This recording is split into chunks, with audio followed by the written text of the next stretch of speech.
आज मैं आपको परसेंटेज की एक ट्रिक बताऊंगी। परसेंटेज में हमेशा हम 100 का इस्तेमाल ज़रूर करते हैं जब हमने परसेंटेज निकालना हो।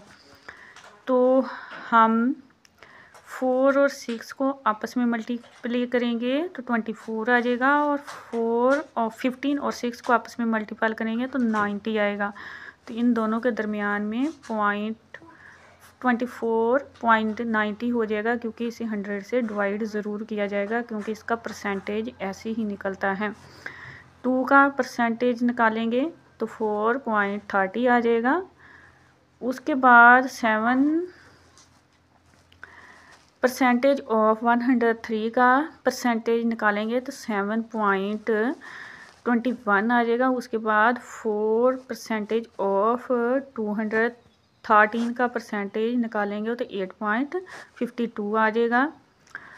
9 परसेंटेज ऑफ 510 का परसेंटेज आप लोग कमेंट बॉक्स में बताएं।